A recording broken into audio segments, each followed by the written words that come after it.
Welcome to the Movie Draft Podcast. I'm Ethan Simi, and I am joined by Ben Lawhorn. Hello from your friendly neighborhood Spider-Ben. And while this is our first episode without our beloved Oppenmommy Sophie Holsinger, we do have Austin Davis joining us for the draft. Hello. Yeah, dope.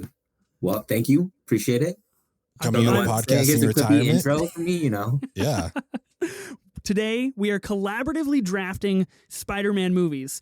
Now, I don't get a cool, quippy intro like you guys, and I'm probably going to complain about this every single episode we do. If I did get one, I would have said, hey, what's up? It's pizza time. So just to let that be known. Okay. I just needed to put that it's in the out universe. there. Now everyone knows. Okay, I feel good about that. We are collaboratively drafting Spider-Man movies. This is our second collaborative draft here on the show. Austin, this is your first time being on this pod. I think this is your first time doing a draft with us as well, like Ben and I. I don't know if you. I don't think you came on our A24 pod for a draft. Correct. Yeah. Okay, we'll get into draft specifics. I want to start with Spider-Man first, of course. So, little information for the listeners, a little behind the scenes. You and I used to have a podcast quite a while ago now. I think this is your first podcast. Let's be honest. Yes. So. You never forget your first. So it was our first podcast, my first podcast, called Final Take Podcast. I think the episodes still live on in perpetuity in the world. And we opened our pod with a double episode of Joker. Let's just put that out there, and it felt really fucking good, to be honest. Yep. It was so insane. Ben, that's probably right up your alley, right? I mean, that's how I fell in love with you guys, as your Joker takes. No, you know what the thing was that got me the most when I was listening to you guys, I think before I even talked to you guys, is you guys did a Christmas ranking episode, and just the psychotic nature of Ethan putting Christmas of the Cranks at number one. Right? Like, who in the fuck is this guy? Like, this is insane. Guess what, though? It worked, because now we have a pod, Ben. It worked. We did it. Here we are. So we're talking about Spider-Man on this pod. It's our first tie-in episode. This episode is going to drop a mere single day before Madam Web releases in theaters. So I have multiple questions for you guys to start this podcast. Austin, I want to start with you. Okay. Let's talk about Madam Web first. This movie is coming out. Have you seen the trailer? Are you excited? What are your Madam Web takes? I mean, I have seen the trailer. My Madam Web takes here. Like, I don't know. Like, I'm excited, but I'm also not. Like, I don't know if I'm like fatigued with with the whole superhero stuff right now or not. Will I go see it?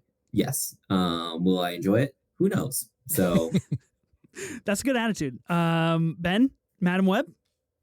Yeah, I mean, I'm a sucker for any Spidey content, and as on the outside of the fringes of Spidey as this is probably going to be, I'm sure I'll go see it for sure. Yeah. I'll probably go see it as well.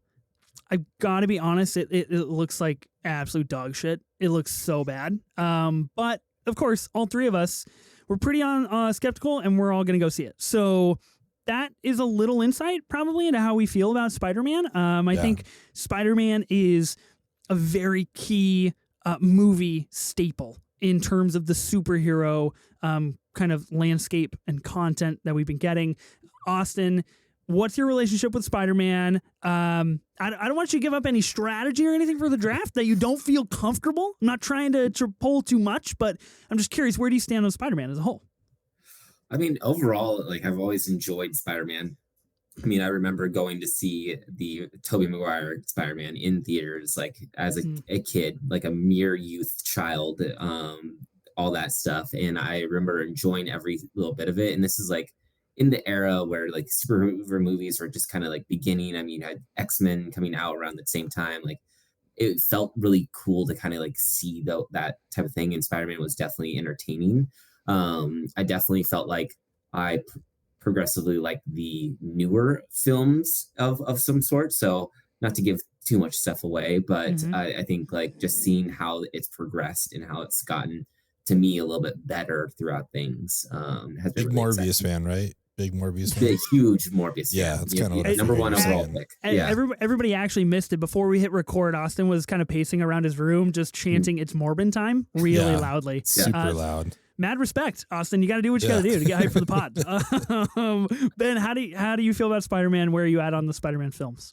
I love Spider-Man. I have a distinct memory of being a child, like honestly, probably 7 or 8, something like that, going to the library and getting a book about comics.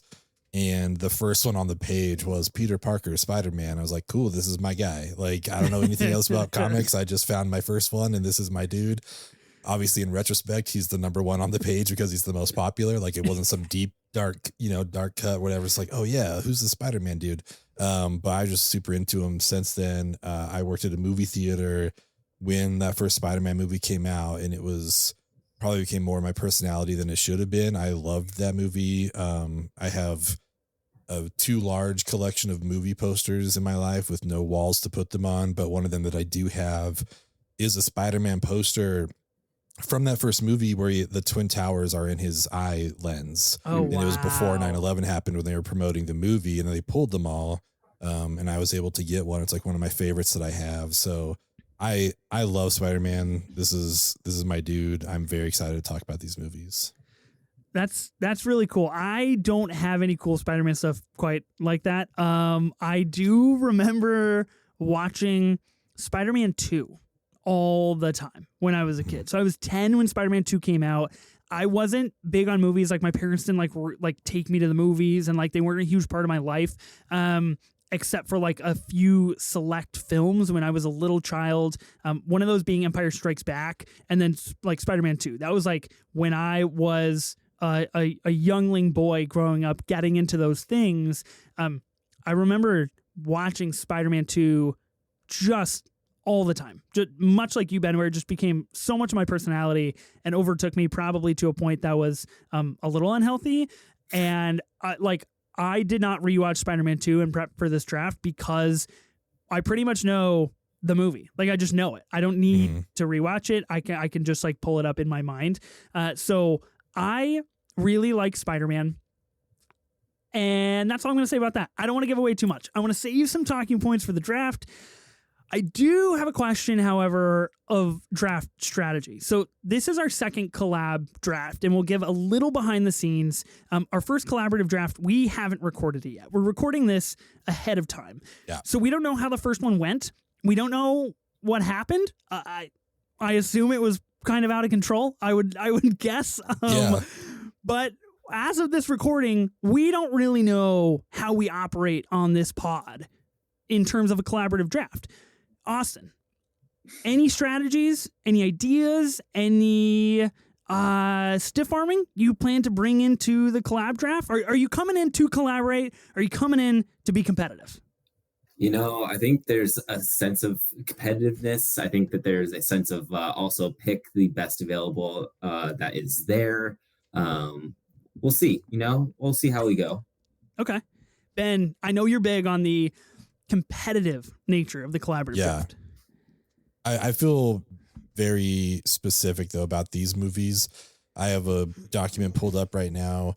I rewatched and for some of these watched for the first time all 13 of these movies, and I gave them all a letter grade, and I have it in order over here. And I'm going to be doing my best just to start from the bottom and work my way to the top. That's my plan here. Okay. For me, there's like a very distinct number one that I'm fairly positive neither of you agree with. So I'm just like excited to kind of see what happens here. Yeah, I think we all kind of have different Spider-Man takes. So it'll be really fascinating to see how this plays out in real time.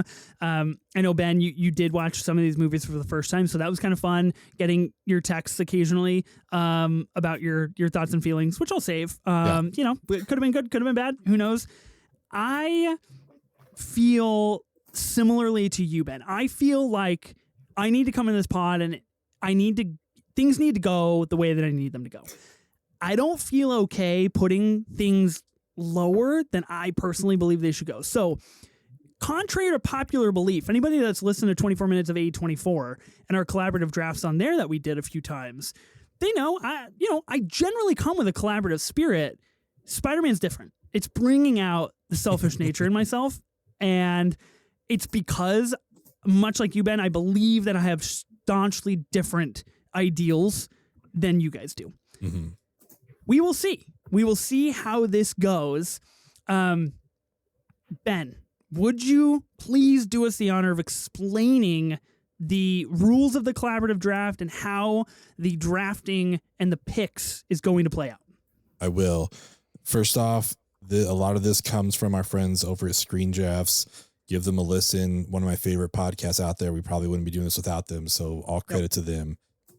What we're going to be doing is drafting all 13 Spider-Man related films. Yes. So all the Spidey movies, both Venom movies, even Morbius, Austin's favorite. I know he's working his way to the top with that. So we're talking about all of these movies. The most recent being Across the Spider-Verse, right? Did that came out after Morbius, right? Yeah, it's the most recent one. So what we're going to do is I have the Wheel of Death that we're going to look at and kind of figure out what order we end up going in.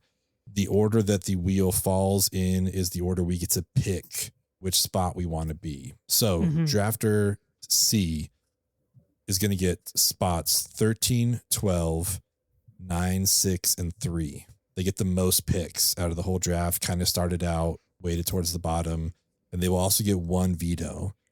Drafter B will get 11, 8, 5, and 2. They get 1 veto, and they also get the only veto override, which cannot be used on their own pick, must be used on somebody else's. But, you know, for instance, if Austin ends up with it and I try to play Morbius at 13 and, you know, Ethan vetoes me, Austin can veto override it and keep it at 13 if he wants to. Yep. And then drafter A is going to be spots 10, 7, 4, and 1. And they get 2 vetoes because they kind of only get 3 picks. Because drafter B is going to be able to pick what number 1 is since we're only picking from 13 movies. So they get an extra veto if you're drafter A. Yeah. You don't really get to pick spot number 1. You get to talk about it, but that's kind of it. So can I sidebar on a quick strategy thing here? Because we're so close to picking anyway, I feel like it's okay to maybe reveal my personal strategy. And this is part of my potting style that I come into the collab drafts with. Again, it is competitive, but I like to be collaborative. You're much more collaborative than competitive. We very much differ on this. I appreciate the competitive side of this, and you're very much like, let's work it out. I'm like, no, let's not work it out. Let's just, what do you got? And you know, in prior collaborative drafts, and I'm sure this is the same for the one that is before this on our podcast, I generally go for a drafter B or C. I try to stick to starting things and seeing how things are going to go. I feel very anti B or C today. Just going to put that out there. Oh. Is that true, or is that reverse psychology? Are you messing with me and Austin? Who knows? That's up to you to decide. I feel like he's messing with us. But if I'm not drafter A, this pod might never see the light of day. We'll see. That's fair. Who knows? Yeah. All right. It's good to know. Are your cookies cleared or your caches cleared before you spin this? Yeah, the cookies are cleared. Cache is clear. Wink, wink, nod. Yep. Let's see here. All right. Let's pull up the wheel here. Let's see what order we're going. Nobody else feels collaborative enough to share their strategy, or I'm the only one. You guys are going to take advantage of me from minute 15. Okay, it's fine. Here's what I'll put out there. I normally love drafter C because I like to start at the bottom, because I feel like those picks in other drafts are kind of like, hey, I'm just going to play South Park the musical. You know what I mean? Like, they're not going to veto it. Yeah. It's like one of the first picks. I love this movie. Kind of immunity built into a C pick. Yeah. And here, though, it kind of feels like we did with Nolan, where like whoever had the first pick, like you're playing following. Like that's just the only option. Right. And it kind of feels like here, there's a definite 13 and probably a definite 12. So it's like, are you really making those picks, or are you just like saying it to get it out of the way? It's hard to say. I'm gonna quickly list the 13 movies just in case anybody has forgotten what might be eligible for this. Spider-Man, Spider-Man 2, Spider-Man 3, The Amazing Spider-Man, The Amazing Spider-Man 2, Spider-Man Homecoming, Spider-Man Far From Home, Spider-Man No Way Home, Spider-Man Into the Spider-Verse, Spider-Man Across the Spider-Verse, Venom, Venom 2, Let There Be Carnage, and Morbius. Those are 13 movies that we can choose from in this draft. Yeah. Okay. That's it. Okay, we're going to figure out this order. Now's the time. You've got the spinner going, or you're about to have it going. I mean, it's pulled up. Yeah. I feel nervous, to be honest. Like I said, I was not having reverse psychology. I was being very honest. Well, let's see. I If have to get drafted. I have you may to not get even get drafted to one. choose what spot. Let's find out who's number one. Who gets to pick what spot Who gets to pick the first, and who is going to screw me over? Benjamin, who's going to be? Looks Ben like I gets get to the pick which first one choice. I want. There we go. And now it's between the old. This is where things get interesting, the because I final agree take with you, Ben. boys. It sounds Morbius. Oh yeah. Let's go. All All right. right. I'm second on the board. Austin, you're going to get the scraps. bringing Well, up the as rear. your guest, I mean, that's just rigged, But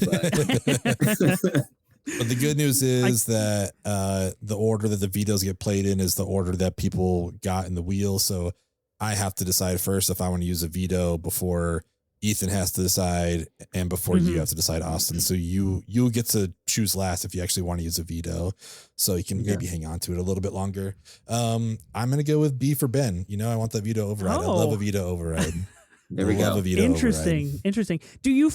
Does the veto override make you feel a sense of security? Does it give you like a safety blanket? Do you feel better? No, it gives me a sense of power, and that's what I really want. That's what I need here is the sense of power. It's the competitive nature. Yeah. Wow. I want to take away someone's veto from them. Like, oh, you know what? That's a great idea. Nope. Veto override. It's staying. It's your symbiote, really. Yep, it's what your it symbiote is. suit. Okay. Yep. Fascinating. Maybe so I'll do Ben, it in the Venom voice whenever I use it. We'll see. oh, that's a great idea. I don't know if I'm drunk enough for that, but we'll see. Please do that.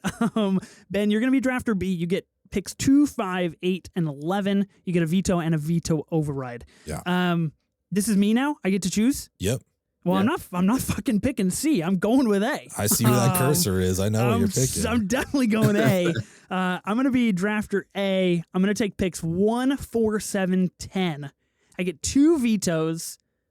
To your point, Ben, the number 1 is a tough strategic play here because it's not really a pick. It's just what's left on the board. But I feel good. I feel like I had the strategy power in me tonight. I like it. To work my way to the number 1 spot being what I needed to be. And 2 vetoes, that's going to help me out. Unless, like you and Sophie have done on prior episodes, just veto me to hell, and we'll see what happens. I would say, Austin, let's circle back to this in an hour and see how he's feeling, because I don't think he's going to be as confident. But we'll see. Feel good. I feel good, Ben. Appreciate it. No reining it in. Austin, no, I'm not reining it in. Austin, you're going to be drafter number C. You get picks 3, 6, 9, 12, and 13. You do get 1 veto. Woo. Now, I will put out there, it's been known, and Ben's done this in prior drafts on 24 Minutes of A24. You can choose chaos if you want to go. If you want to go the way of carnage here, more power to you. I'm not suggesting you should, because I think that would be quite idiotic. But it's your pick. You do what you want to do. Are we ready to collaboratively draft Spider-Man films? It's Morbin time. It's Morbin time. Let's do it. Okay. Austin, pick number 13. You're going to kick us off on the draft. What are you going to put out there? I'm going to be the first and the second pick. Yeah. Well, like, I feel like I could just, really screw over things at the very get-go. And just, you could fuck this so royally. I could really force vetoes to really come out early if I really, really, really want to. Is that the strategy you want to do, though? Do you want to make enemies right now, Austin? You're a guest. I'd be careful. I'll never be returning ever again. And that was Austin's last pod.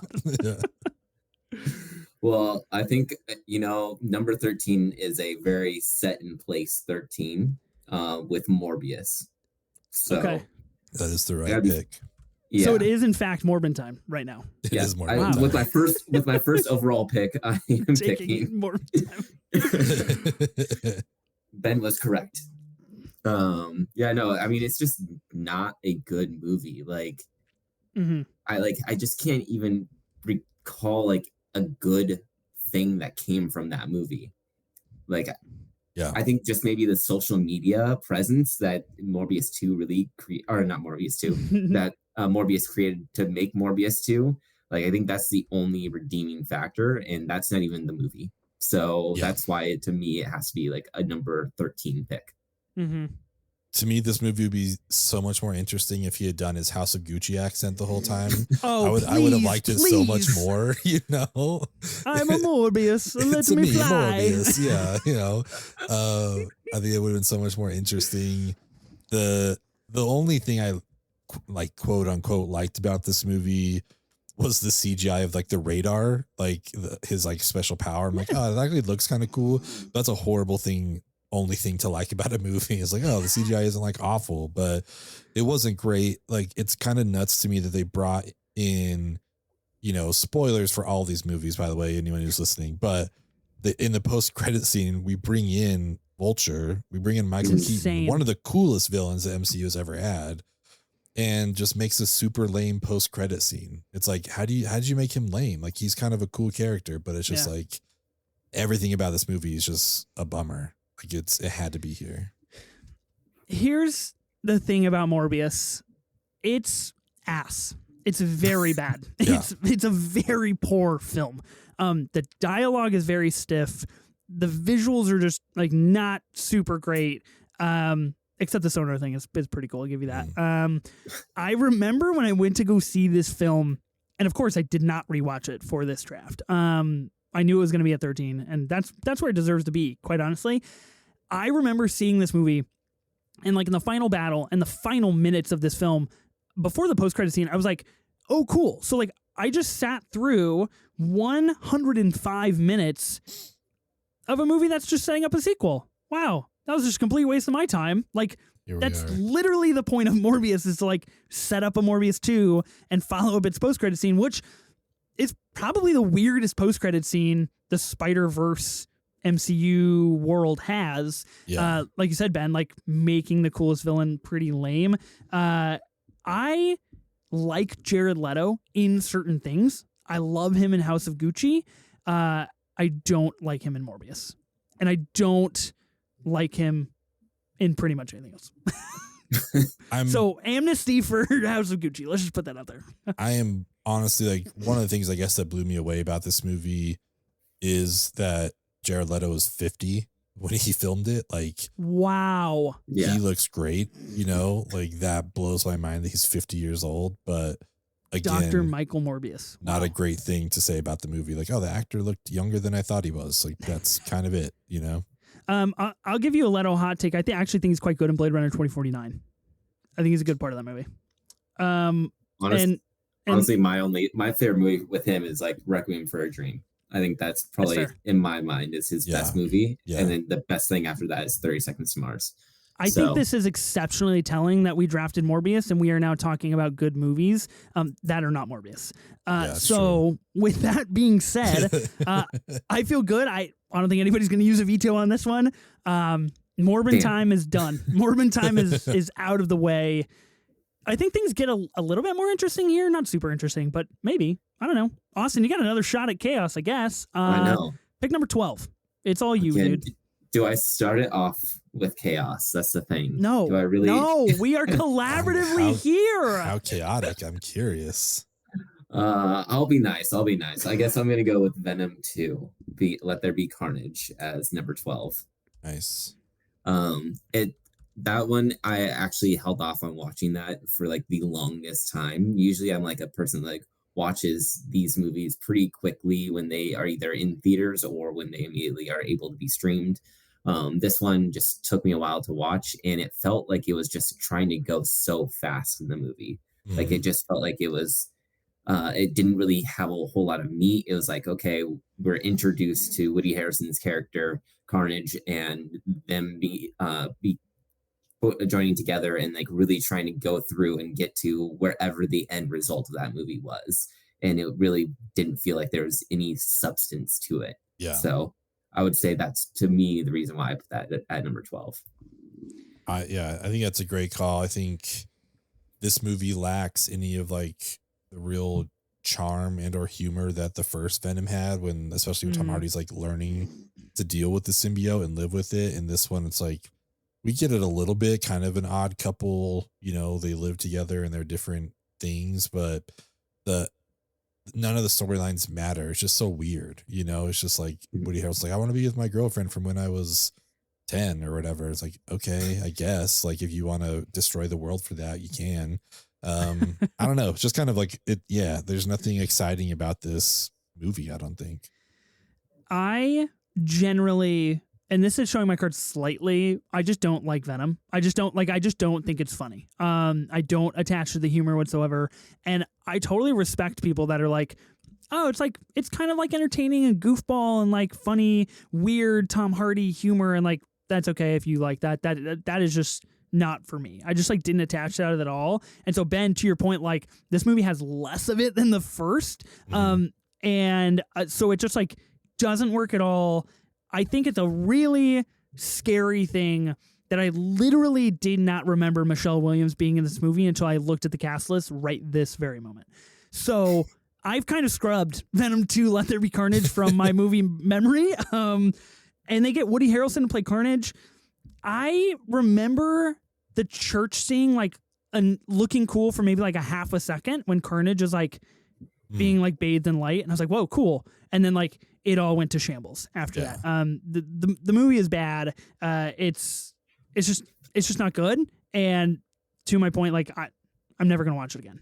It's another movie where like any cool things that happened were in the trailer. Like nothing was gained from watching the movie, unfortunately, except, you know, kind of the excitement of the post-credit scene, because we get Tom Holland in it, and that's kind of cool. Like, they actually kind of cross over here. That's interesting. Is that the TV? That's the TV post-credit scene, right? Yeah, exactly. Yeah. Oh, right. When they're watching the reveal of like Spider-Man is Peter Parker. Like, oh, let's go talk to this guy in New York.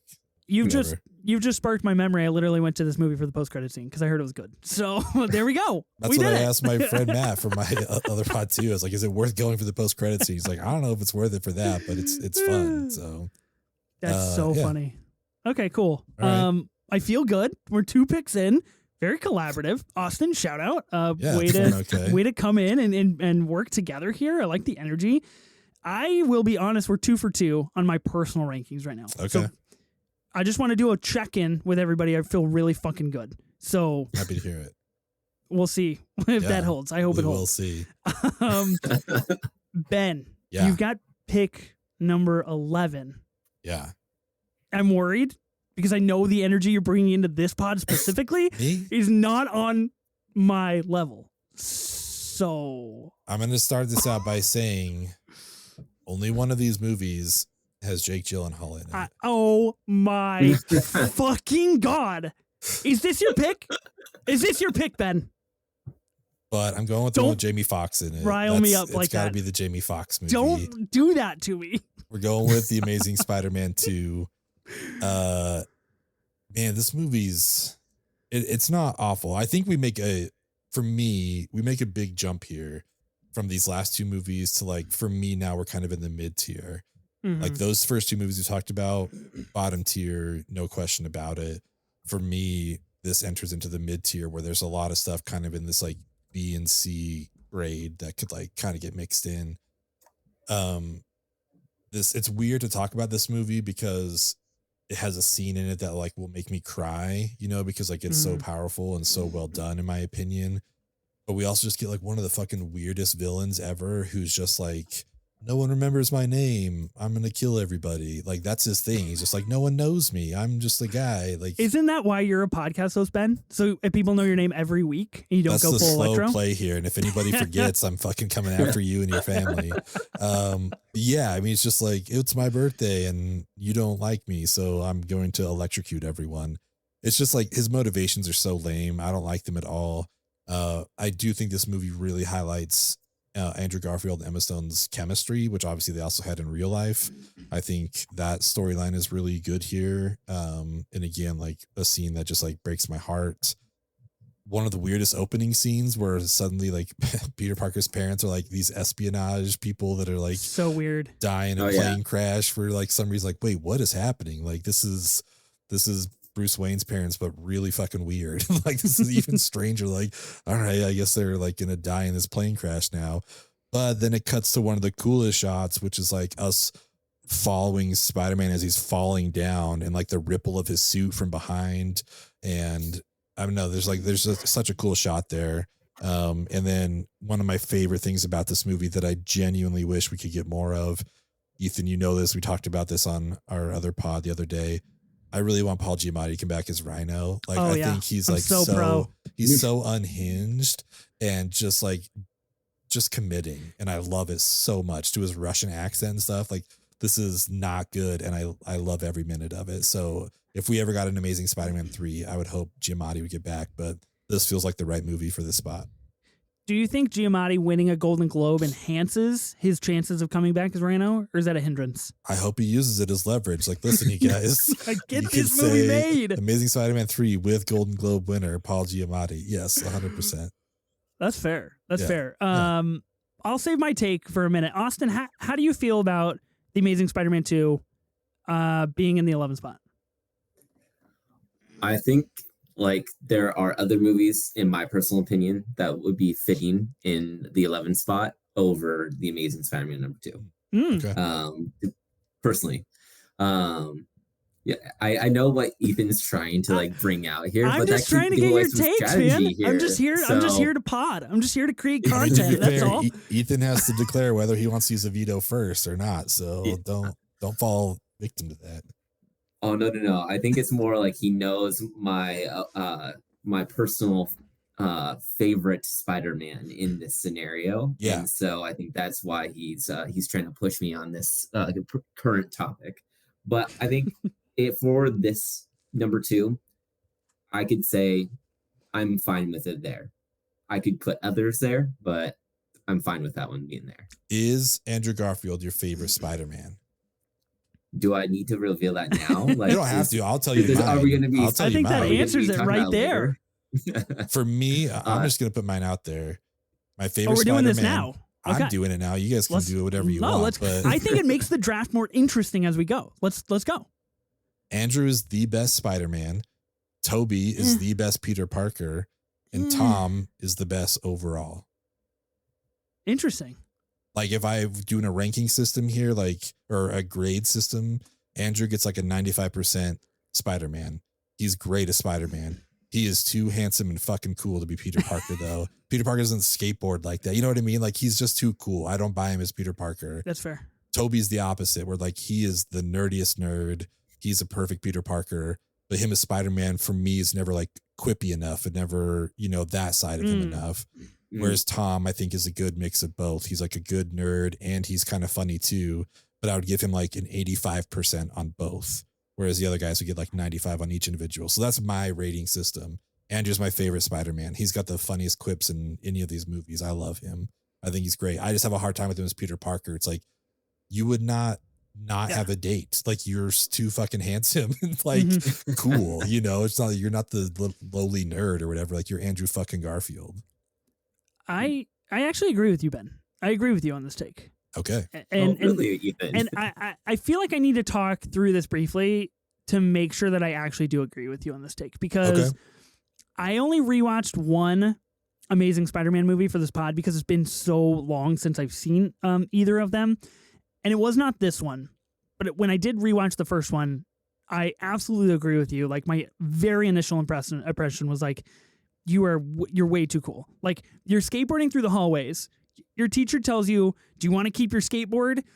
And then you're funny because you put it over your head and you're yeah, wheels up. And then when you're around the corner, your teacher can't see you, go back to skateboarding. That's way cooler than Peter Parker should ever be. So I agree with you on that front.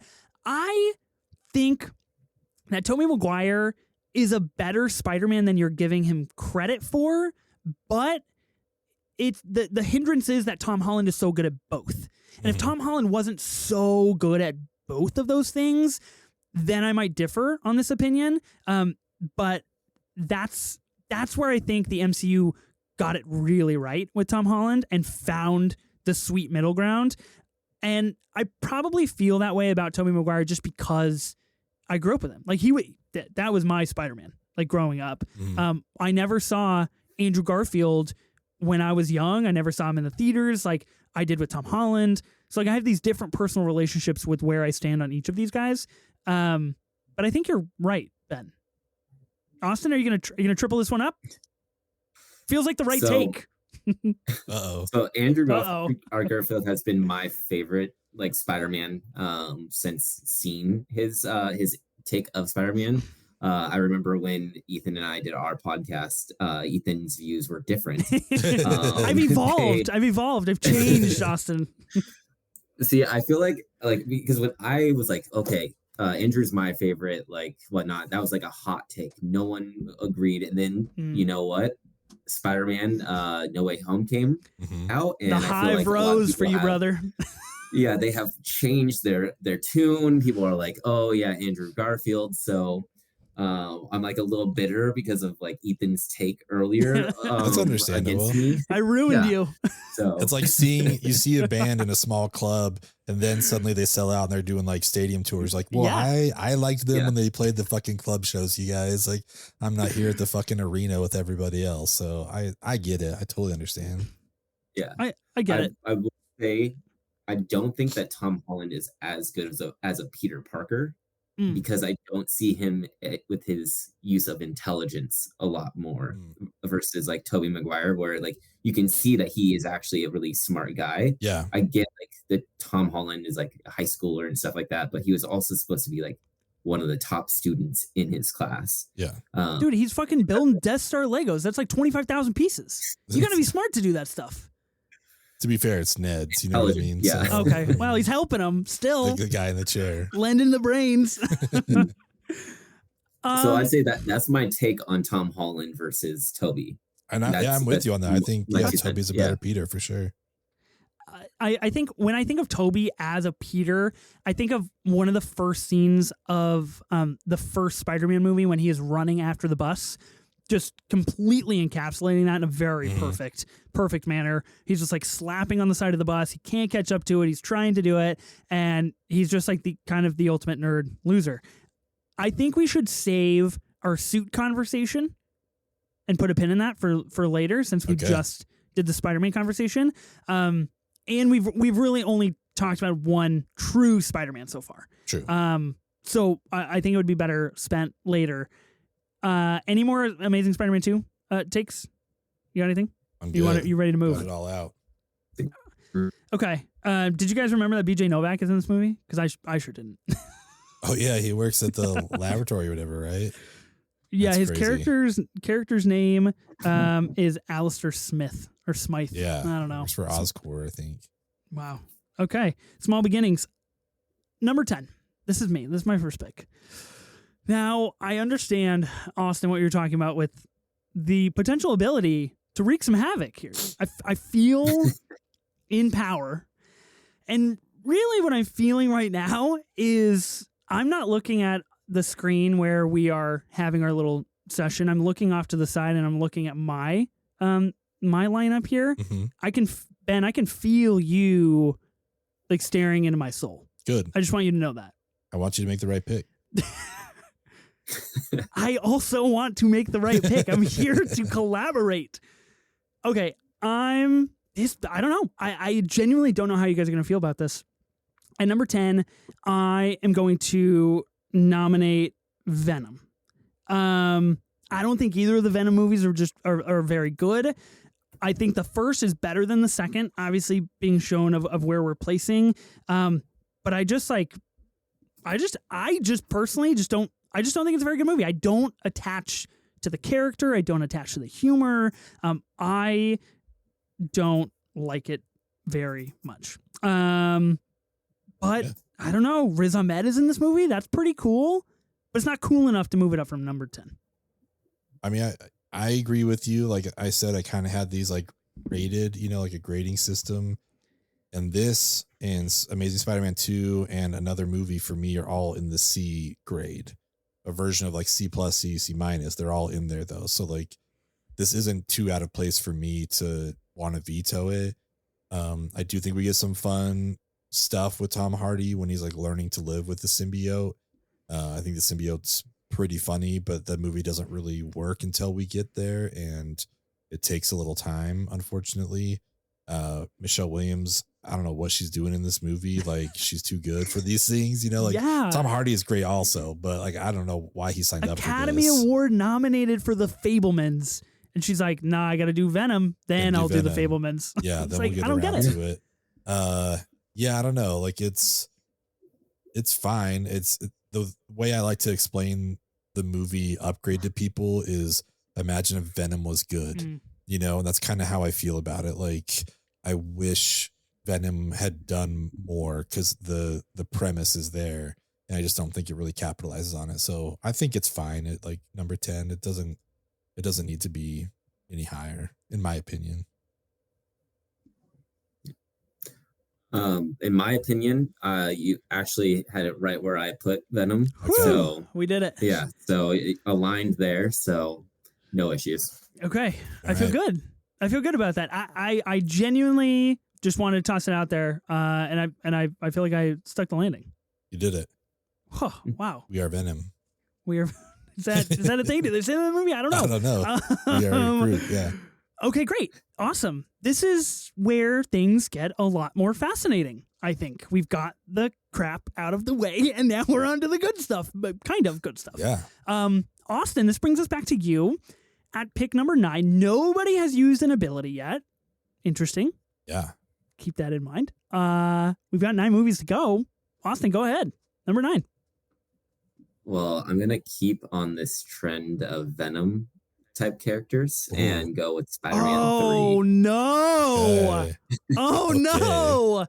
I wasn't ready for the swerve. Oh, no. He's getting all the Venoms out of the way. I felt so good 15 seconds ago. Oh, no. I don't know what to tell you. To me, that is what no. caused there to be no more Spider-Man movies for a while. So I think that whole, I mean, Topher Grace character of playing Venom was bad. Like such a bad call. Venom was bad. It was just his whole dancing scene is a whole meme now because it's now like it's just there's just too many things against Spider-Man 3 that other things to me are higher up on the list. It's a bummer that that's like the lasting legacy of the movie, that like the whole dark suit, like weird dance in the street thing. Cause like, it's not an awful movie, but that's what stuck out of it. You know what I mean? It's like those presidential candidates that do something dumb and they're just like, they do like the weird cheer or something, like those just get memed to hell. And it's like, oh yeah, you can't be president now. Like everyone's just making fun of you. Like that's kind of what this is. It's just like, oh, that scene is so rough though. But like, it's a bummer that it overshadows. Like, I think Thomas Hayden Church does a really good job as Sandman. I think it's actually a super interesting character. Like the premise of like wanting to like just be with his daughter and all that kind of stuff. Like, I think it would have been so fun to explore his character more of like, how do you learn to deal with your body being sand? Like there's so much it could have done. But as pretty much everyone knows that cares about the Spidey movies, like Sony just got way too involved. And it's like, we want Venom in there. He's the most popular one. And, you know, Raimi's like, no, we shouldn't do that. But unfortunately, it turned out to be what it is. So, yeah, Topher Grace, horribly miscast. Like, he's a fine actor, but like Eddie Brock is supposed to be like Brock Lesnar or The Rock or something. You know what I mean? So, like, he's supposed to be this huge dude. And you get someone who's almost smaller than Tobey Maguire to play Venom. It's like, what are you doing? Like, this is not the right call at all here. But yeah, I don't know. I think it's the right call for sure. I think it needs to be down here. I disagree. I did. Ooh, do you disagree enough? I just think we got two. Yeah. I think I just two very bad takes. I think this movie's good. This movie's good. It's misunderstood. I think everything about it, of course, with like Sam Raimi and what the studio wanted to do, and that Raimi didn't really want to do any of that and was forced to do it. And like, I think there's a lot of behind the scenes things that do truly hinder this movie. But I think it ultimately works quite well. I haven't seen it for a while, so I can't talk about like the nuances or intricacies of each character or anything. I agree with you, Ben. Like, I think Sandman as a character is great. I think he has great depth. I think he's a very intriguing character. I think Topher Grace is miscast, but I think he's got the weird facial expressions to do Venom or to like do the symbiote kind of thing, right? We get Hayden Christensen like we get Thomas James Hayden Franco. Church. Oh, Franco, yeah. Franco as Harry and like this new goblin, which I think would have been far more interesting to like kind of bring that full circle to the first movie. But I think it's pretty good. Is it better than Spider-Man and Spider-Man 2? No. But like, is it worse than The Amazing Spider-Man? No. Yes. No, Yes. it's not. Well, you got a veto if you want to back up what you're saying.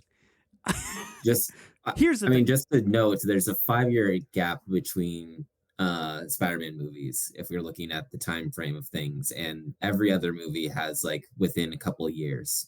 So Yeah, it's tough. It's tough. It's I'm an looking overcrowded movie is what it is. It's not that a good movie isn't there. It's overcrowded. That's interesting you say that, because I was just going to say, I'm looking at the cast list, and obviously Tobey Maguire, Kirsten Dunst, James Franco, Thomas Hayden Church, Topher Grace, Bryce Dallas Howard as Gwen Stacy, J.K. Simmons as J. Jonah Jameson.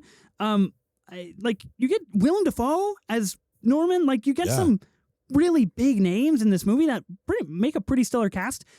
I only have 2 vetoes, and I know. Hold on. You have as many vetoes as Austin and I combined. So you don't get to say I only have 2 vetoes. You're the only one with multiple vetoes here. Okay. I have to think about the future, and I have to think about preserving what I need higher up in the list. So I'm not going to use a veto, and our graphic is going to go out and say that Spider-Man 3 is number 9. I just want the listeners to know I disagree with that, and it is incorrect. No. There's got to be an asterisk to your asterisk, which is Ethan wouldn't use one of his 2 vetoes on this movie because he didn't believe in it enough. That's what it's going to say. It's not that I don't believe in it. It's just that I believe in more movies more. So, what if I promise you? No. You want to get collaborative? You want to get collaborative? Don't take that and put it back in my face, Ben. If you want to get collaborative here, if you veto this movie, I promise I won't play it next. I promise I won't play it next. It's not good And you're enough. not going to play it after that, so you're going to move it up 3 spots if you want. Here's the thing. I don't know where else it should go. I just think maybe it is the right place. Number 9. Is that what you're saying? I just think someone needs to take a stand. Someone needs to take a stand and say it's not as bad as everybody says it is. But I don't know that either of us said it was a bad movie. It's just like overcrowded. It could have been better. It's not a bad movie. We talked about 4 other worse movies than this. That's true. That's true. You're talking me down off the edge, and I appreciate that. Feel free to use a veto. Not going to use a veto. Put your name behind putting a veto on Spider-Man 3. No. I don't know where else it should go. Do it. I dare you to. Too much risk. Too much risk. Okay. Let's move on from this Spider-Man 3 conversation before I change my mind again. Ben, you've got the number 8 pick. I do. In this very collaborative draft. I do. And I'm worried, but go ahead. Well, only one of these movies has Jake Gyllenhaal. Oh my God. You gonna fucking do this right now? And that is what I'm gonna play. I'm playing Spider-Man Far From Home. That is so fucking wrong. It's so wrong. I disagree with that. Jake Gyllenhaal is wonderful in this movie. This is the 3rd best of the Tom Holland Spidey movies. It's still a good movie. But for me, we're at the point now where we're just dealing with good movies. Like, it's just kind of what it is. Like, there's no other bad movies on this list, in my opinion. It was better on the rewatch than I anticipated. Like, it's funny. I like even just the teachers in it. Martin, forget his name, but he's Martin Starr. He's hilarious in this. Like, JB Smoove, all of them. Night Monkey. There's so much funny stuff here, but it just like, I don't know. The movie itself doesn't do it for me. Like some of the reveals, like it's good, you know what I mean? But just compared to these other ones, the reveal's cool when he gets the glasses. Like that shit was awesome. You know, it's like, oh, that was super easy. Like that. I'm just hearing you say good things about this movie. I'm just going to point that out to you right now. We're only talking about good movies. Just unfortunately, this is the 8th best movie of all the Spider-Man movies. So yeah, that's kind of where I'm at. It's good, but it's middle of the pack good. So Spider-Man Far From Home at number 8. Oh my God. Austin, what's your Far From Home take? Please rein us in. I mean, I do think in my personal opinion, that Far From Home is better than an 8 spot. I don't think it's too far away from 8, but I think it is a little bit better than 8 worthy. I think like overall, I think the relationship building, I think if you talk about like this is like the movie after or what I'm blanking, just kind of like the relationship with Tony Stark in that stuff. Like I don't know. To me, I think it was better. I'm trying to think of specifics, but I'm pulling blanks right now. We connect more with Zendaya in this movie and stuff too, which I totally get. Like some of his relationships improve for sure. But again, to be clear, this isn't a bad movie. It's just the 8th best movie in my opinion. I do think that actually, in my opinion, Zendaya's character actually takes a step back as a character. I think that she was better in Homecoming versus Far From Home. Yeah. And then was better in No Way Home. Yeah. So I think like she kind of takes a step back in the second one. Yeah, that's totally fair. In my personal opinion. The movie's been played, so I'm going to talk about it. Remember, you only have 2 vetoes, so just keep that in mind, unfortunately. Only 2. I have a question. Austin, you can answer too, but more specifically for Ben. And this is a genuine question that I'm curious about. Does Jake Gyllenhaal as a villain, as Mysterio, is he what makes the movie weaker, or is he a very good villain surrounded by a weak film? Like, is he at fault here? Because this movie and him specifically tend to generally get placed in like the bottom rung of like MCU villain conversations, which I think is incorrect. I think he's a super interesting villain. I'd probably go towards the second thing, or just like the overall story and script don't necessarily like live up to this villain. I think he's a cool villain for sure. I love this movie far more than most people. I think a large part of that is because I think Jake Gyllenhaal is very good as Mysterio. I think he plays that flip very smartly, that we get him as this mentor and someone that Peter needs in his life at that moment because of what is going on around him. And then he does the flip in the bar where he takes the glasses and he says, "See, that wasn't so hard." We get the big callback to people working with Tony Stark and his whole personal kind of vendetta against the Stark stardom and superpower of things. We get a really, what I think is a very, very well done kind of like that Mysterio fight sequence in the mirrored reality. And we also get the bridge battle kind of at the end where he does have to find the Peter Tingle and jump through the drones to find Mysterio. And then he knows it's not the real Mysterio and he like stops him on the back end. Like, I think there are a lot of really fucking cool parts about this movie. And I'm going to very strongly veto this at number 8. Okay. All right. It's not happening. Not on my watch. Okay. Interesting. It's just, I get what you're saying about like we're in the good stuff now. Like we are. We're getting to the good bits. Yeah. I just think it's got to be better. It's got to be better. And I think my veto is quite strategic because I think it puts you in a tough position. It does. Good. I feel good about that. Because there's no more Gyllenhaal movies on here to talk about. So yeah, it does put me in a tough spot. Well, I at least get to move it up 1 if I wanted to play it at 7. Yeah, but, that's true. You know, let's be realistic. It's moving up at least 2 spots. Okay. All right. Well, I'm curious to see how you guys receive this, but this is what I have next on my list. And it is, in fact, the most recent Spider-Man movie. It is Across the Spider-Verse. Interesting. What did you think I was going to say? That's the most recent movie. I was stuck on the Tom Holland of things. I was like, oh my God, we're going to do this again. No, let's not be absurd here. No, I like this movie. Again, like we're at a spot now where I like all of these. Starting out with Spider-Gwen's story was really cool. but it never quite hits the same level that Into the Spider-Verse does for me. Into the Spider-Verse was just like fantastic, and this was really, really good. The new voiceover talent is awesome. Cool to see Oscar Isaac. Daniel Kaluuya is awesome. Mm-hmm. It has one of my favorite jokes, I think, in any of these movies ever, when we go to that therapist scene for a second, and the Spider-Man's like, and then I looked at my uncle, and then the therapist like, let me guess, he died. Like, it's funny. He's like, yeah, it's like, we all know the story here.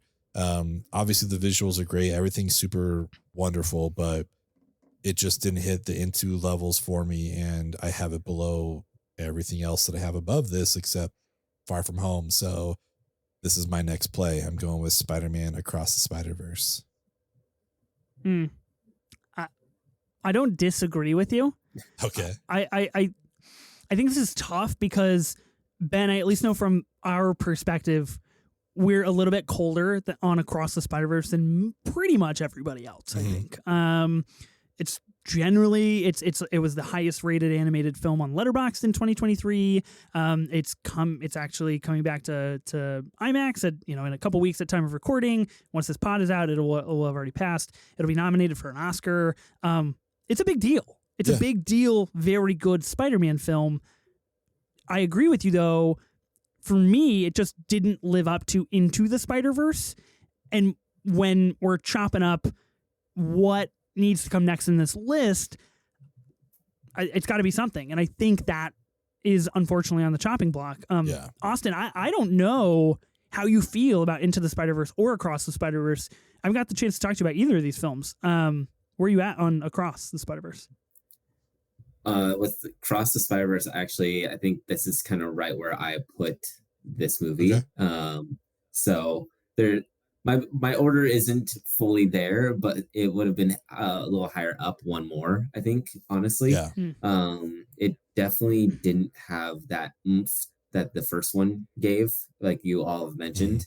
I think that there's just this sense of wanting more from certain characters that I feel like I didn't get, and less of a human connection with like his family. But it felt like they were kind of out of it, even though there was some portion of their family. It just didn't feel like it had that family connection like that first one did. And like that tension between parents and child and stuff like that the first one brought, and I enjoyed in that first movie. So yeah, I think that this is the right spot for this one.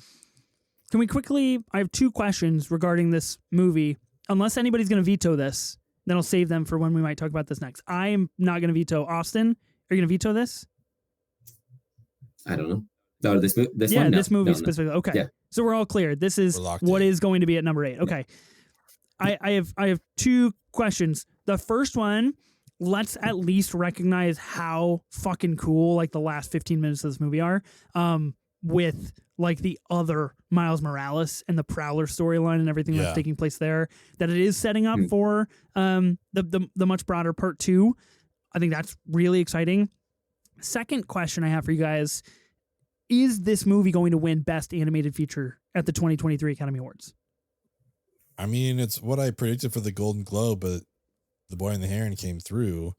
Granted, that is the foreign press, so I really don't know how this is going to get received. I think, like we talked about with our friend Clayton, I wonder if people are going to be like, oh, this might be Miyazaki's last movie. We should probably give him this Oscar.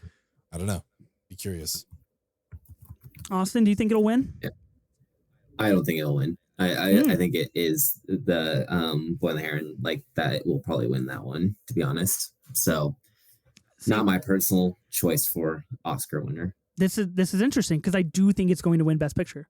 I think The Boy and the Heron did take the Golden Globe because of the much more diverse voting body and its journalists that it's kind of revamped over the last few years.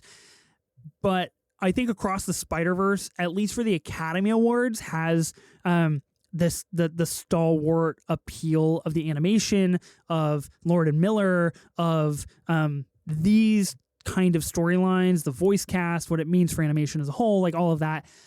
I do understand the Miyazaki of everything with The Boy and the Heron, but Miyazaki has never really been on like the Academy's, let's award this movie side. and I don't think it's going to pull it off. So all of this to say, we have a very potential best animated feature winner in number 8 on this collaborative draft. I feel like we're going to take a lot of heat for that. I did put you in this position. This is my fault. This is, that will be my asterisk here. It's like Ethan made me do it. Yeah. Okay, I'm going to go on to my pick number 7. I feel pretty confident about this, and then I think things get really dicey. This is the literal halfway point. This is it. This is the determining factor of like what falls below the threshold. Okay. The very make-believe Rubicon that is in the holdovers. This is the only Spider-Man movie that I rewatched for this pod. I'm going with The Amazing Spider-Man. I think Andrew Garfield is cool. I think the suit is really cool. I think there's some interesting moments. I think it's a very average film. It's just average. Just average. But that's coming from a guy who I don't really have a personal connection with Andrew Garfield as Spider-Man. Yeah. I thought you said he was your favorite. I think he's a good Spider-Man. He's not my personal favorite. Okay. All right. But it's definitely The Amazing Spider-Man is spot number 7. Okay. We got to think about the top. We got to think about what's coming out of the top here. There's far too many things that should be in the top 4. Okay. For this to inch any higher. I mean, that's the tricky part here, isn't it? 'Cause it's like, I think this deserves to be higher. I think, as I've said, he's the best Spider-Man. I think this is one of the coolest, like, I don't know, Uncle Ben and Aunt May's, like, they're fantastic in here as well. The landing on the mirrored building when we see him, like, that's just one of the coolest shots in all of these movies. And that's cool. Also another one of my favorite lines of the guy who pulls out the knife. He's like, "Oh no, you found my weakness, small knives." Like, he's super funny. He's hilarious. I really like this movie quite a bit, but I unfortunately agree with you that I like looking at what else is on here, knowing that you're not going to replace it with Far From Home. If I thought you might, then I would probably veto this, but like, you're not going to do that. And then looking at the other 5, I'm just like, no, I don't want any of those here. So I'm not going to veto this, but I think it needs to be higher. Oh, so how the turntables, Ben. Yeah, indeed. But I know you're not going to replace it with what I want you to replace it with. So I would never. This is fucking competitive. Are you kidding me? Yes, it is. We've crossed. I thought you weren't competitive. We've crossed the Rubicon. Never. Austin, what do you think?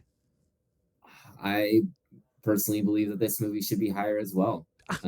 So I am gonna veto. Whoa! Hell yeah! God damn! I love it. Wow! I already wrote it in the notes, and now I have to hit the backspace like 10 times. You'll learn eventually. Like, you do this every time.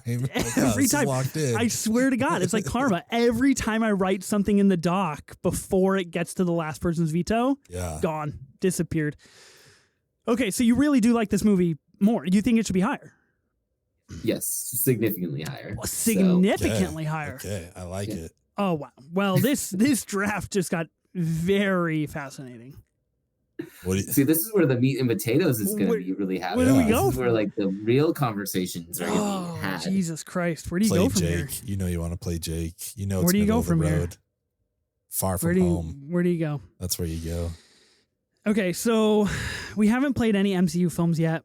Obviously, we have Spider-Man and Spider-Man 2. We have Into the Spider-Verse. Obviously, Into the Spider-Verse is not going to be here. It's not going to dip that high.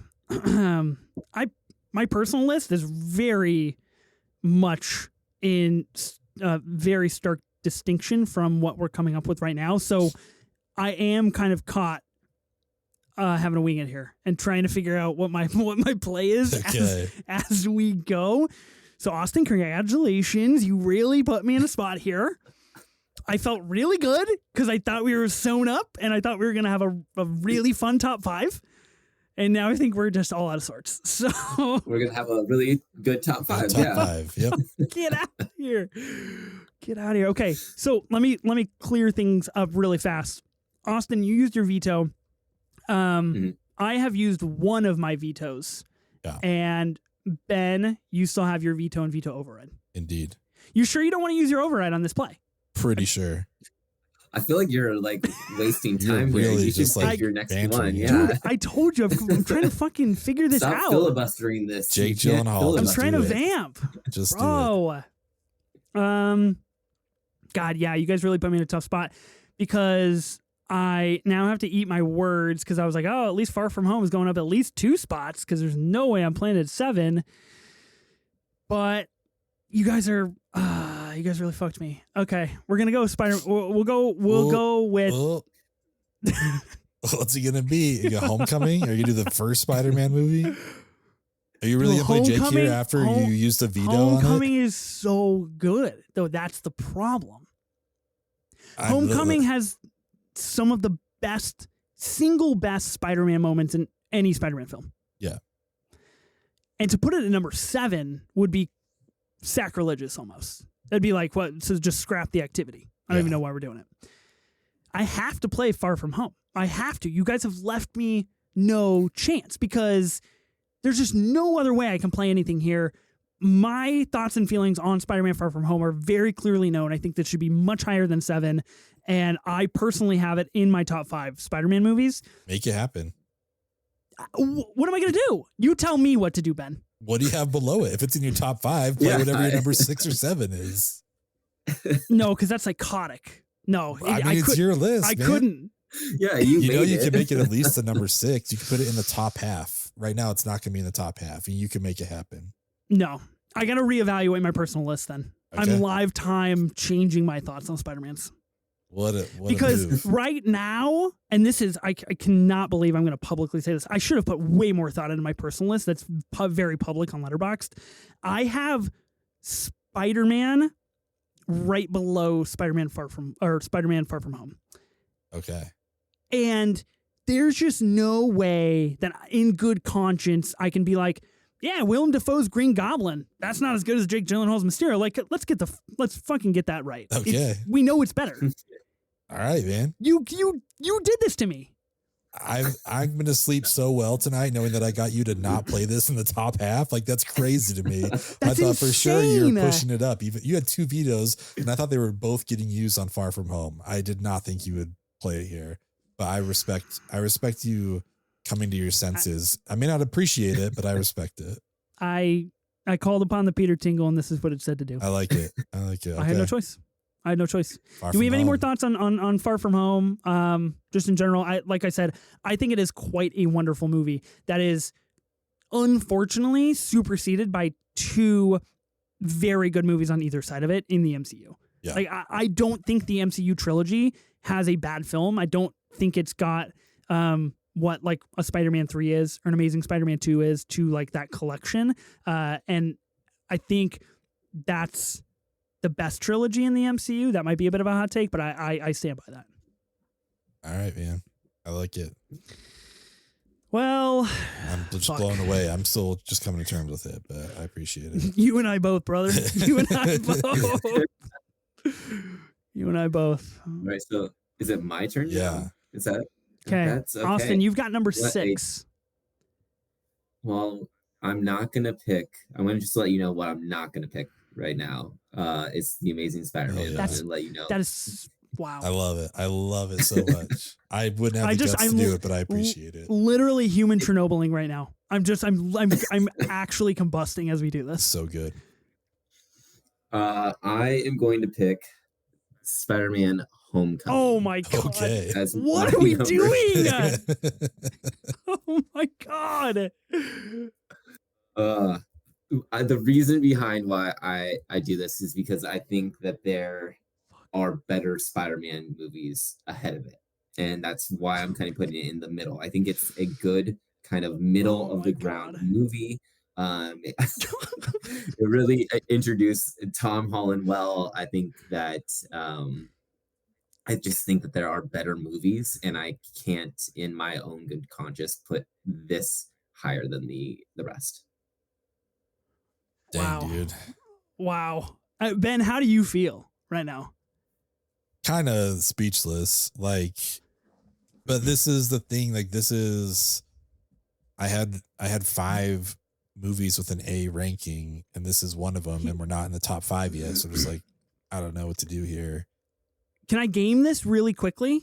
Can I just say a quick what if scenario? So, what if we were to play a veto here, Austin? I don't want your opinion on this. What if we were?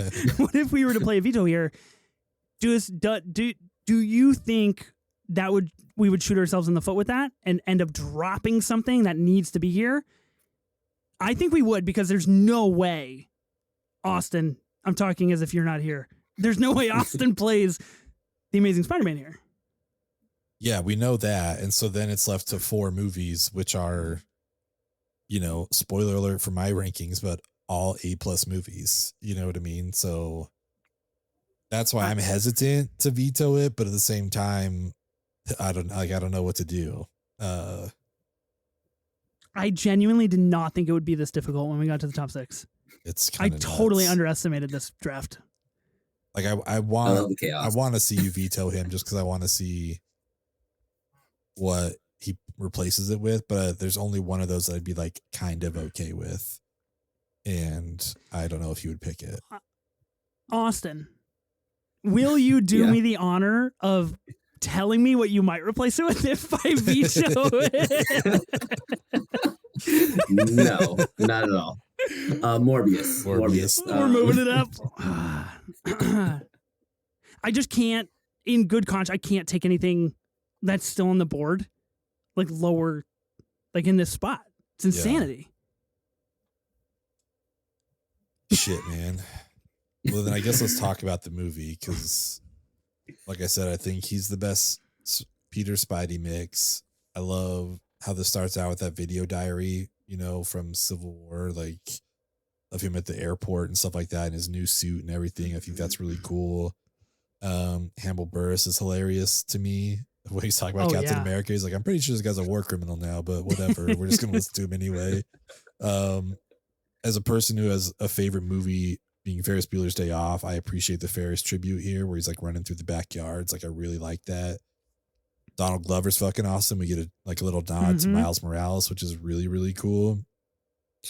And I don't know. I think this might be like, gotta be one of the best reveals, maybe in movies, but definitely in comic book movies. Yeah. When Michael Keaton opens that door, you're like, oh shit. Like, okay, that's, I can't imagine anyone who knew. I'm sure some people say they did, whatever, but like that reveal is insane. The red light, green light, like stoplight scene as well. Yeah, that whole conversation. Insanely good. Also just cool that he calls him Pedro. Like, what a cool like dad thing to do. Like, hey, that's Pedro, just so fucking Michael Keaton just coming in and just be like, I'm gonna be Keaton. Like, that was not in the dialogue. He said that for sure on his own, which is great. Man, it's tough. I love the Tony Stark Aunt May little kind of relationship that we get going here, and the car scene with Peter and Tony as well, of like, oh, I'm just reaching around to open the door. Like, it's very good top tier MCU stuff. I love our it. first installment with a very hot Aunt May. I mean, Sally Fields is good looking, but like, I'm talking about hot. You disagree? No, I'm just like, the more Are we you disagreeing on the Marissa Tomei standpoint? No, the more I think about this, the more I'm like, do I want to veto this movie? I don't know. I'm looking at the other movies here. I don't think so. I think we got to be safe. You've got to think about what's upcoming. Well, just throw in like Spider-Man 2 next. Oh my God. You really are just choosing to fucking morb out, brother. God. Is there a world where you play Amazing Spider-Man? There isn't, right? Sorry. There's no world where he's playing Amazing Spider-Man next. I don't think so, man. There's no way. I wish we could like sidebar into our own little episode of the pod and then come back. So you can figure it out. I can't do it. I think we just gotta gun it. You gotta send it. We gotta keep it. We gotta no. Like, we just gotta let it sit. Keep going. All right. We just gotta keep this draft going. We gotta let it sit. Let's keep moving and see how we shake. I think that's the only way to go about it. Okay. Good. I also don't want to end up. I don't want you to end up with a veto and a veto override you never fucking played. Woof. Carry it over to the next draft. Not my problem. Whoa, we did not decide on any of these rules. No, we did not decide on this. Okay. Spider-Man Homecoming, I think, is truly like the rebirth of Spider-Man. It felt like the Spider-Man movie that we all wanted, we all needed.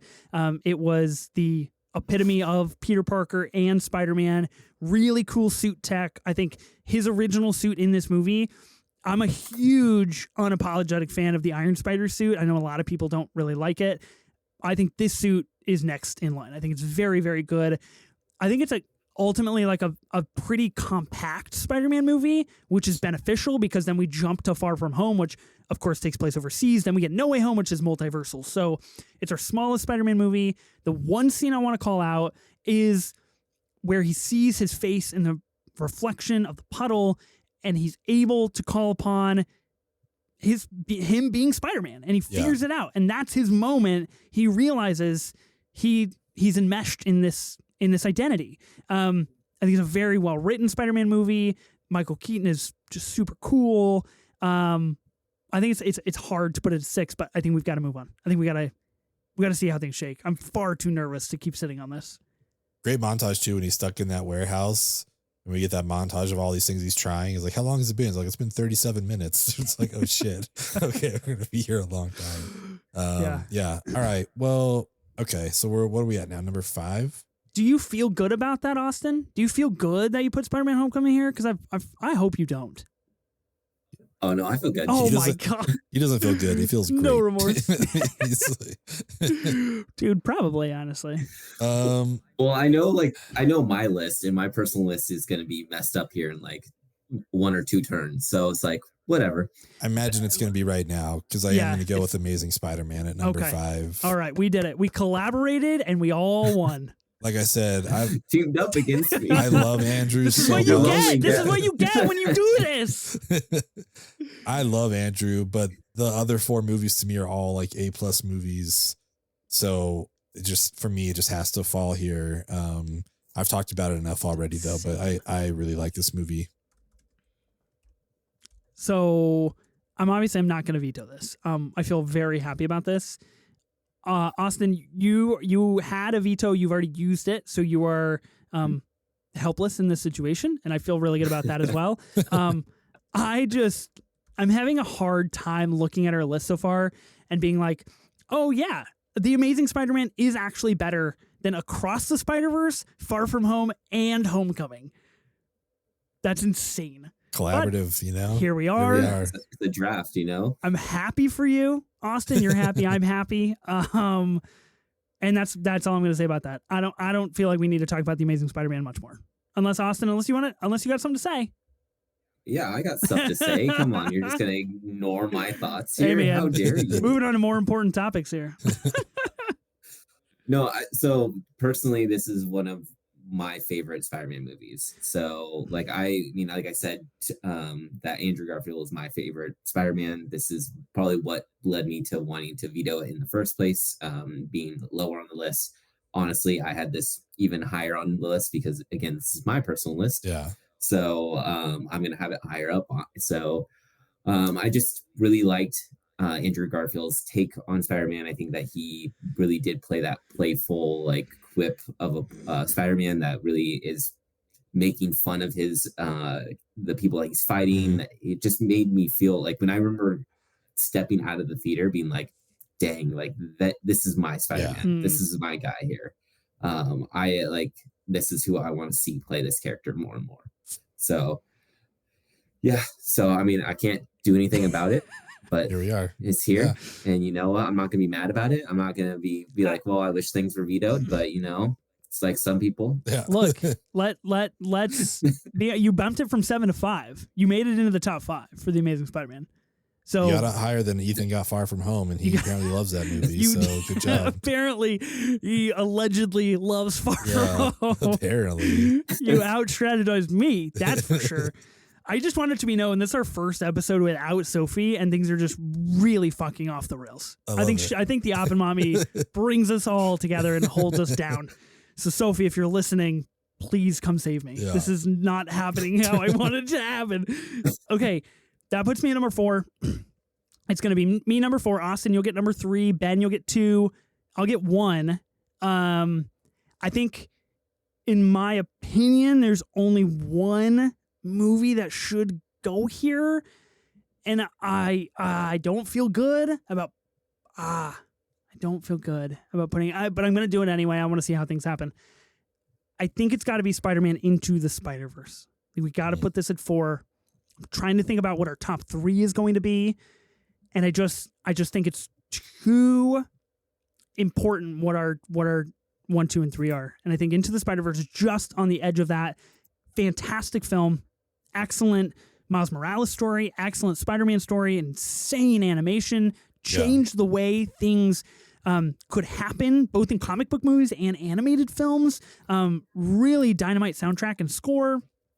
Excellent kind of that familial storyline with Prowler and what he gets with his dad and his mom. And I love, obviously, Nowhere Spider-Man and all of our friends that we end up getting. I think there's a lot of incredible things about this movie. And if I'm looking for a Spider-Man movie that is like a quote unquote like easier watch or a more fun watch, I think this is my go-to movie. I mean, it sounds like you're explaining a top 3 movie. I can't be. There's no way. Yeah. I bet you there is. Well, I bet you if I veto this movie, it'll make it into the top 3. I bet you that's what's going to happen here. It can't happen. There's just no. Let's be honest with ourselves. Ethan, you're saying that a Oscar-winning movie doesn't deserve to be Is that what you're saying? top 3? Is that what you're saying? Yeah, I'm gonna stand by that. Absolutely, I agree. I feel like there's 50% of you that's baiting me into use my veto, but like I can't let this go at number 4. Like this movie like changed a lot of the way the animated movies get done, which is huge. Like it kind of changed the medium to some extent. I remember leaving this theater and saying to my partner, like, did I just see the best Spider-Man movie ever? Like I may have, I don't know. Like it's really, really good. I can't have it at number 4, but it's a risk because there's only one number 4 in my heart. And I'm curious if you're going to play it there or not.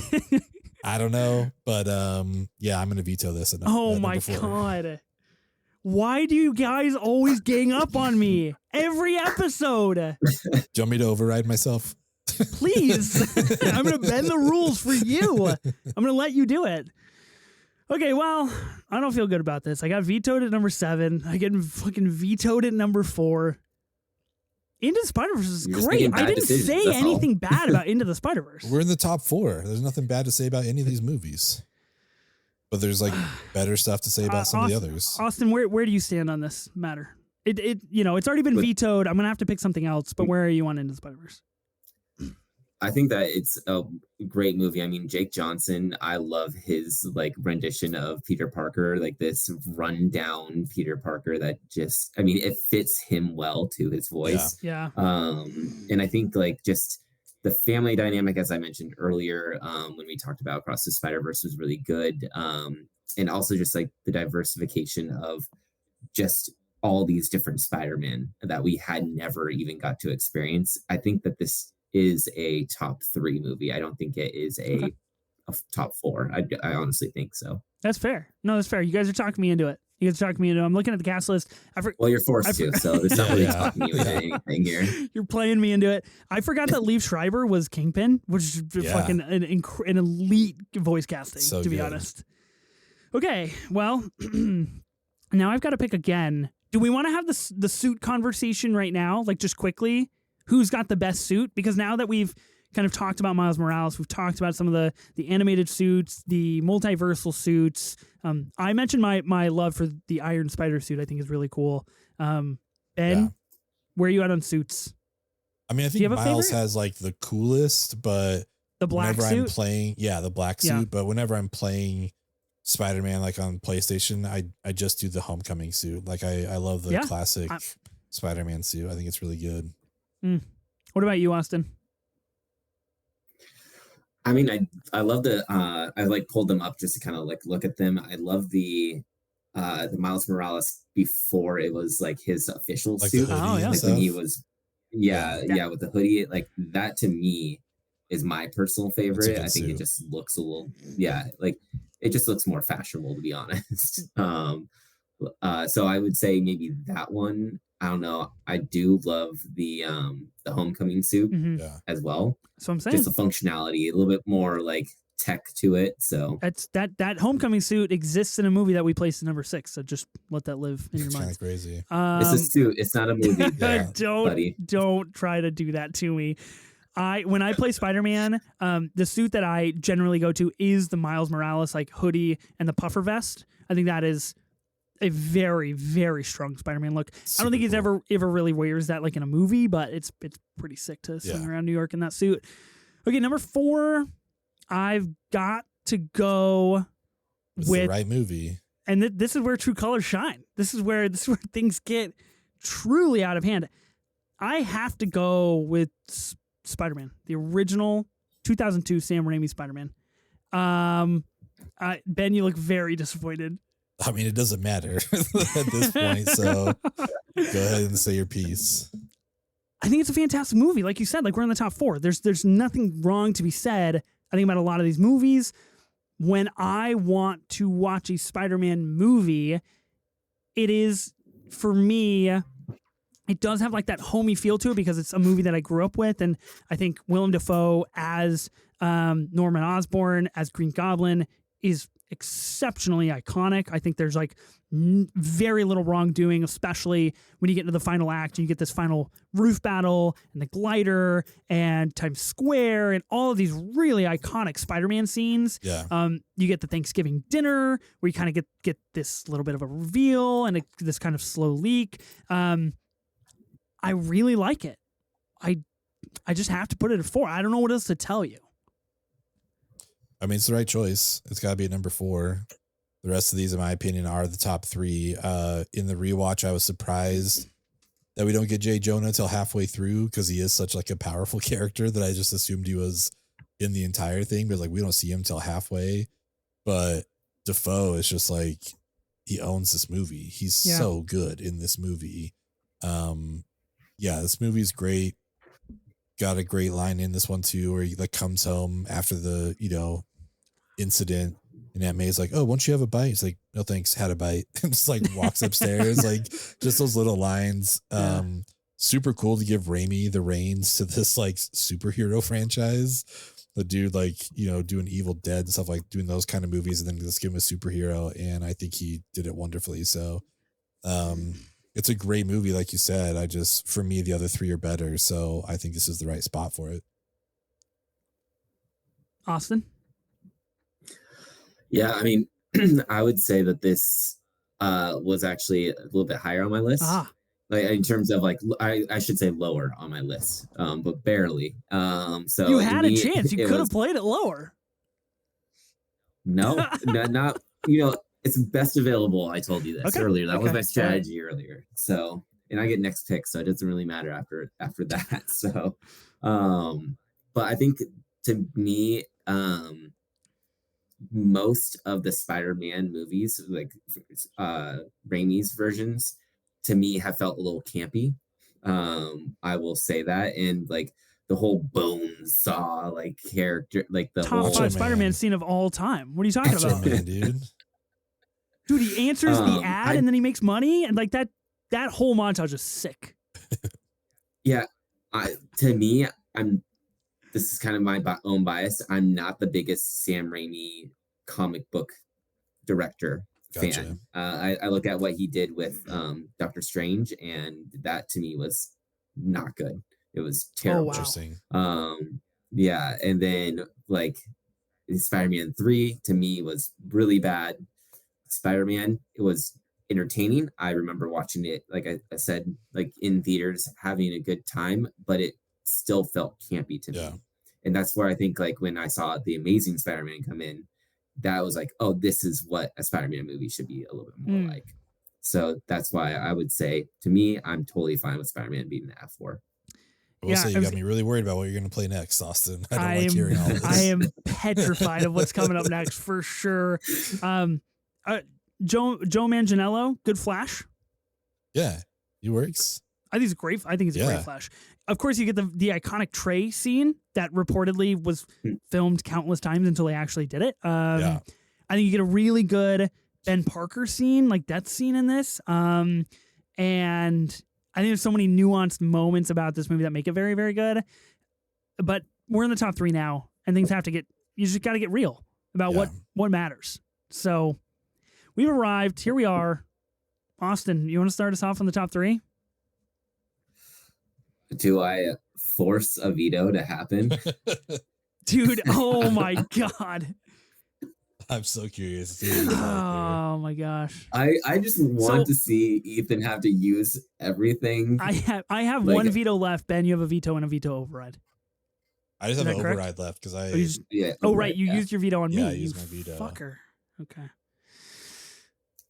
So, do I really cause that much chaos? It'll be like Austin's never welcome back. I would welcome you in open arms. I really want you to just. That is your choice. If you don't want to come back on the pod, not my problem. I think I'll keep it well. I think I'm going to go with Spider-Man No Way Home. Oh my God. What's going on? What are we doing? Guys, so I'm like crying right now. I cannot have this. Oh my God. I can't.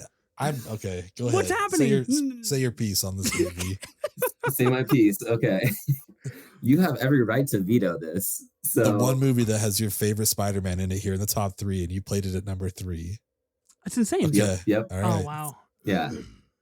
I will say, I think this movie, I think that the other 2 that are on this list, which the Spider-Man 2 and Spider-Man Into the Spider-Verse, I think are better movies than this one. I think that the movie's great. I love the reveal of all the Spider-Mans coming together. I love the redeeming arc of Andrew Garfield being able to go through his traumatic stuff with Gwen. Everything about this movie was really good. I think that when I look at the remaining 2, I think that they had a bigger impact into Spider-Man. And so I think that to me, I have to put No Way Home at number 3. It would have been a toss up between 3 or 2 for me, to be honest. So this movie made over $1 billion, guys. $1 billion with $1 billion. Yeah, but this is also peak MCU time. Is it though? Because it's after Endgame. Well, yeah, it's also during the pandemic. Was this the first $1 billion during the pandemic? It was. People no, I'll come back out for Andrew and Toby for sure. Ben, I really want to know what's going on in your head. I mean, we're at 3 A+ movies. I hear what Austin's saying. This movie gave us the 2 greatest villains that we've had together again, Willem Dafoe and Alfred Molina. I still think they're the best villains as we've had in any of the Spider-Man movies. We get Willem Dafoe saying, "Norman's on sabbatical, honey," which is such a good line. It's hilarious. He's so fucking good in this movie when he switches on to Goblin. He's fantastic. I actually really like that. It took some time in this movie to be hey, guys can cry. That's okay. You know what I mean? We can be sad about stuff. You don't have to be super tough. I think it's a very touching moment in the movie. And then obviously just all the exchange with them in the lab is hilarious. Ned freaking out about I'll never turn my back on you. I among a lot of people my age, I cried, when Toby and Andrew came through. Oh shit, I never thought I'd see them again. Yeah. So I love this movie so much. But I mean, we got 3 A+ movies.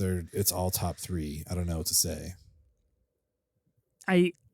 I adore Spider-Man No Way Home. And I think it is among the very, very best of the MCU. And I think it does contain a number 1, if not a top 3 MCU moment just entirely. Ben, and what you mentioned of it's okay for dudes to cry and have a hard time. When the different Peters are talking to Tom Holland and I think the MCU really got that scene right. I got to do it because I just can't. I got to veto you. I got to force your hand. I've got to have it in my top 2. It has to be done. I mean, I'm not going to sit here and complain. I mean, it's top 3 You don't movie, have a choice. So, yeah. I'm really curious what you're going to put out here then. Because I feel Ben, I might have just ruined what was a good thing for you. I don't know that he has to put anything out because I think I might override your veto here. Oh, No, what? and leave it at number 3. No. You didn't even let him think about what's next. But figure out what he might play at 3, and then maybe we see. Listen, man, like we have my favorite comic book movie of all time left on here. I can't risk him playing that. I have to just leave it. I can't. Why are you guys doing this to me? I can't. I'm sorry. I had to do it. I love this movie so much. God. I'd get this movie tattooed on me if I could. You gave this movie 5 stars, Ben. 5 stars on Letterboxd. I gave all 3 of these movies 5 stars. Damn it. All these movies. Shit. It's tough. But they did it. Here's the thing. With No Way Home. They pulled it off. They did it. They pulled it off. I think we are not putting enough stock in that. I understand the significance of Spider-Man 2 and Into the Spider-Verse. Into the Spider-Verse is very much a similar situation of like, they did it. Spider-Man 2 is just a good movie. It's just a very good movie. Hold on. But No Way Home, we did it, Ben. But No Way Home also builds off a lot of the nostalgia of the movies we've been talking about here. The number 1 movie can't be there because of the nostalgia of all the other movies. But can't it? Because it's maybe the in another perfect draft, amalgamation of all of the movies. In the other multiverse where you're playing with a different Austin and Ben, I'm sure it can make it to number 1, but you get every single Spider-Man theme, every single piece of score. You get moments with each Spider-Man, each villain, each necessary relationship. Yeah. Okay. I lost cause. Okay. No, you're talking to a brick wall here. You're right about everything. But one thing that I do want to bring up though is it also brought up all like the rest of the MCU of where we are at today with now all the multiverse of things. Yeah. It introduced essentially like the current death of MCU that's happening. Yeah. Fingers crossed. So, yeah. I will give you credit. I think it is the last truly great thing that the MCU has made. I think it was like the absolute Loki. You wouldn't say Loki's good? I mean, okay, Loki's awesome. Pretty fucking good. Maybe last movie, the great movie they made. Yeah, let's talk about the last great movie they made. It's Spider-Man No Way Home. I think it doesn't make $1 billion without like that being the case, but it's okay. I just, it's fine. I just won't sleep tonight. I won't sleep tomorrow. I don't know. I might never watch a Spider-Man movie again. Who knows? I'm so excited for you to talk about the number 1 movie here after I talk about number 2. After you're just like, it's good, it's fine. Like, no, that is one of the best comic book movies that's ever been made. But before we talk about that one, we're going to talk about the number 2 movie, which is Spider-Man Into the Spider-Verse. That was a great segue, by the way. Very impressive. Innovative artwork, truly game-changing. The story is awesome. We get to finally meet Miles. His story is fantastic. Again, you talked about Ethan, but like the family dynamic when you found out your uncle's the bad guy, like all that kind of stuff is really amazing. Also hilarious how, I don't know if it's like meta or just like the commentary they're making of this movie starting out with, okay, let's tell the story one last time. And like everyone tells their story and everyone's like, all right, one last time. It's like, yes, we all know this story. But it works really, really well. And it's also just kind of amazing that we don't meet the whole gang again till halfway through the movie because it feels like they're there for so long. They're just so impactful. We get Nick Cage as the Spider-Man, which is fantastic. We get John Mulaney as Spider-Pig, which is so good. But again, like at the beginning, Chris Pine is like the OG Peter Parker. Fantastic. Jake Johnson, like you mentioned, Austin, like his Spider-Man is just the ideal. Like it's so cool. He's hilarious. And then just the Miles story itself, I think it's great. Catherine Hahn is Doc Ock, like doing the gender bend on that was so smart. It was really well done. And yeah, I don't know. It's fantastic. Like I said, I left this movie. I was like, I think I may have just seen the best Spider-Man movie. I don't think that's true. Like that hasn't carried over for me, but I do think it's the second best Spider-Man movie. And that's why I have it here at number 2. I do want to give a shout out Greta Lee as interesting person number 2 that talks to interesting person number 1, whom is Spider-Man 2099, Oscar Isaac. That was kind of a cool little, quote unquote uncredited voice role. That's the stinger, right? Like at the end, the post-credit scene. Yeah. Because she comes back as Lila or whatever. That's the stinger. I think this movie's fantastic. I think this movie's very, very good. And I think it's a really accessible Spider-Man movie. And I think that is really special in like the context of this whole list of it being such an accessible, innovative Spider-Man origin story is really, really cool. I mean, this movie's in my personal top 3, so I have no qualms. It's fantastic. It's a great movie. It is what it is. It is what it is. I think for me also, like, this is one that did win an Oscar. Like, I think Spider-Man 2 won an Oscar for like best visuals, but this is one that won like best film of its category. So it is definitely recognized by a lot of different factors. Yeah, sure. Okay, well, let's hear it. I want to hear the words come out of your mouth. What's the number 1 Spider-Man movie of all time, Ethan? I guess I'm pick number 1 here. Thought I'd end up with a lot more power here at this number 1 pick than I things panned out. Look, I'm being painted as like a Spider-Man 2 hater. Spider-Man 2 fucking rocks. Yeah, it does. I love Spider-Man 2. It's just not number 1 for me. It's just number 2. So I tried my best to get things aligned on my personal level. Spider-Man 2 is going to be number 1 in the Spider-Man collaborative draft. Doc Ock as a villain is kind of unbeatable. Like, I think he's probably the coolest / smartest / best written / everything. Yeah. All encompassing villain. His quest for like Trillium and making the power of the sun and like losing the things that are most important to him, and this juxtaposition of him and Peter kind of having this bond yet being on opposite sides of their ideals is excellent stuff. And I do think it is just a truly phenomenal film. Spider-Man 2, number 1 spot, Ben. I love it. I love to hear it. I love to hear it. Definitely makes my personal Rushmore for comic book movies. I think this is, I think it's a perfect movie. I love it. I mean, when Doc Ock is in the surgery room when they're like trying to remove it, and then that whole horror sequence happens where his arms attack everybody. Like, so Raimi. That's where so Raimi good. really shines in this. Yeah, I mean, Alfred Molina just doing a wonderful job. He was so fun to see him come back in No Way Home and just embody this character again. We get a little bit more of the MJ interaction, which is, you know, classic Spider-Man stuff, and just a lot of the stress that comes with like he's being a hero and it's like interfering in his life, but no one quite knows about it yet. It's just, yeah, it's so well done. I love this movie. I could talk about it, but we're approaching the 2-hour mark on this draft, so I'm just gonna like be happy that it's here at number 1. Austin? I mean, I definitely think that this is the least of the Raimi feeling of the Raimi Field movies. Okay. Yeah, so like Wow. this gave me the little like less of that, like this is campy, this is whatnot, and more relatable, like like Toby played a better Spider-Man in this one, I think, than he did in the other 2 Spider-Mans. I think overall the villains were good. I think Doc Ock, I mean, that I don't see anyone really ever playing that like role as well. I mean, it's just a really hard role to replicate in any of the live action ones, I should say.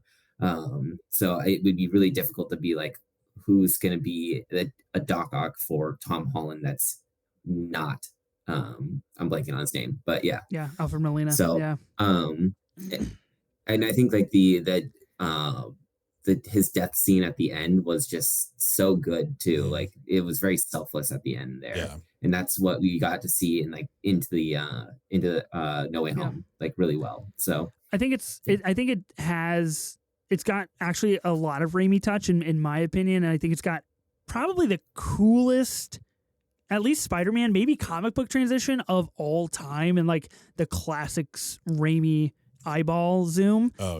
We get that obviously in Multiverse of Madness as well. But with Spider-Man and Doc Ock, 2 really iconic things stand out for me. Of course, the train, and you know, everybody on the train after that happens realizing that Spider-Man is just a New Yorker. He's just one of them. He's just a guy, just a kid.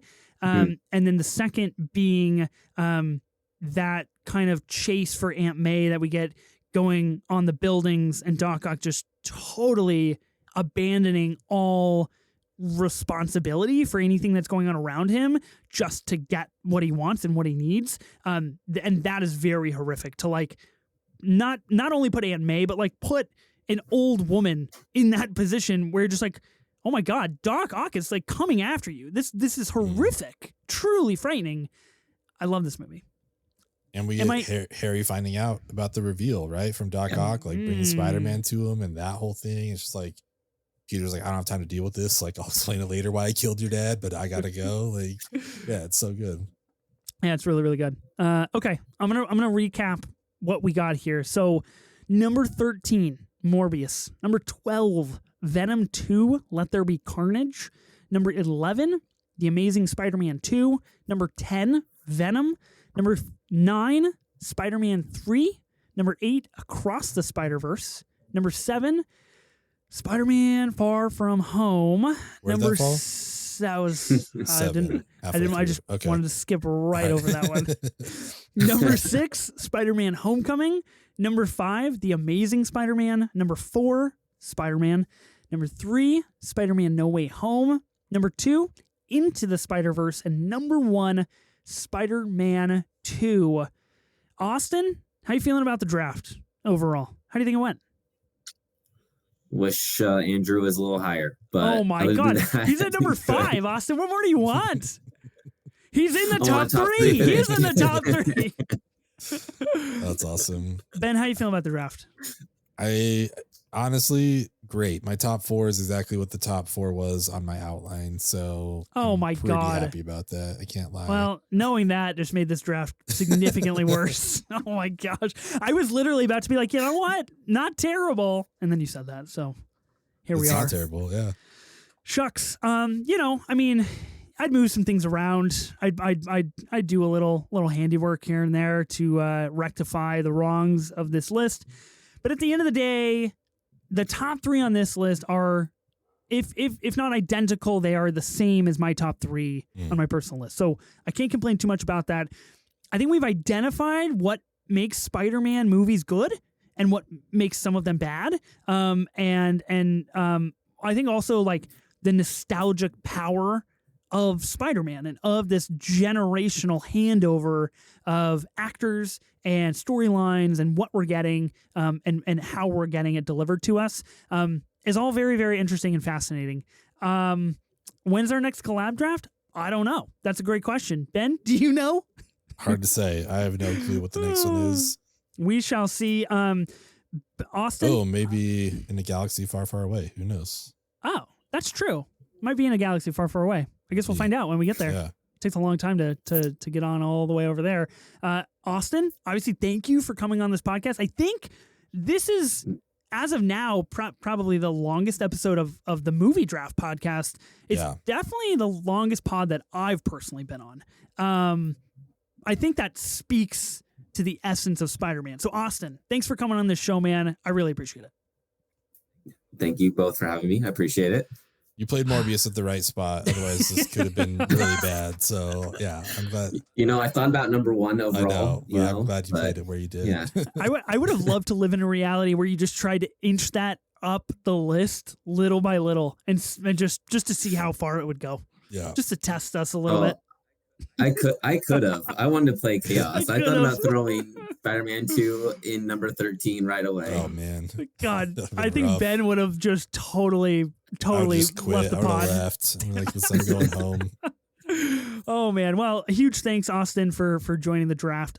Be sure to listen and subscribe to the Movie Draft podcast on Spotify, Apple Podcasts, or wherever you get your podcasts. New episodes will release weekly on Tuesdays. We'll see you then.